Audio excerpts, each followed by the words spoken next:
Cannabis beer, light beer failing, and a craft brewery trying to solve gang violence. Today on Beer by the Numbers, we're covering the news from the wide world of beer.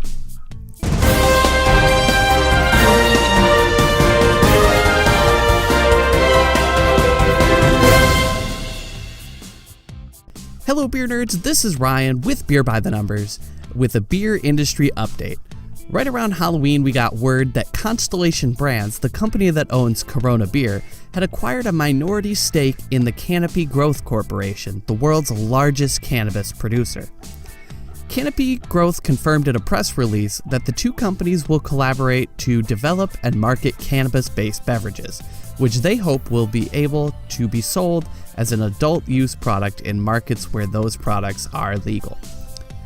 The alcohol giant, which owns and markets over 100 brands of beer, wine, and spirits, will also provide Canopy Growth support in areas related to consumer analytics and marketing.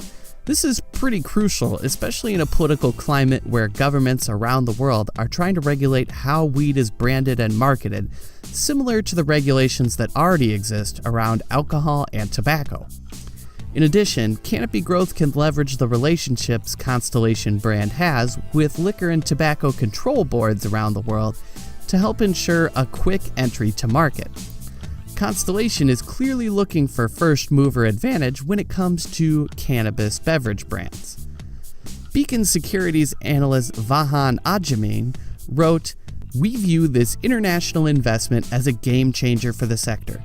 One that validates our thesis that big alcohol, big pharma, and big tobacco are going to look to acquire leading companies in the cannabis sector. There are a plethora of business opportunities that are poised to come out of this trend towards marijuana legalization, and beer is certainly no exception. If you've watched our video on hops, then you know that hops and marijuana are in the same family of plants, Cannabaceae. That's why you'll often hear beer nerds describe some IPAs as dank, a classic descriptor of quality weed. If these companies are successful at lobbying governments to allow cannabis-infused beer, there will likely be a huge market opportunity to fill. So I don't think this is the last we'll be hearing of beer companies getting in bed with cannabis growers." Speaking of large beer corporations, most of them have been struggling to sell their flagship light beers lately. America's top three selling beers, Miller Lite, Bud Light, and Coors Light, have all seen down sales in 2017. Molson Coors Brewing, who makes Coors Light and Miller Lite in the United States, announced that the company's U.S. sales to retailers volume was down 2.9% in the third quarter compared to the same quarter last year, and that sales of its two signature light beer brands were largely to blame. Last month, Bud Light maker Anheuser-Busch InBev presented even worse news, saying its U.S. revenues were down 5.3%, leading one analyst to say he can't remember seeing a quarter this bad.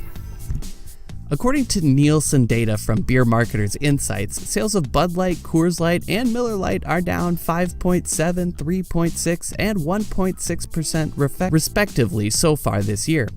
Going back to 2010, the light lager category as a whole has seen volumes decline by 14% to 65 million barrels in 2016.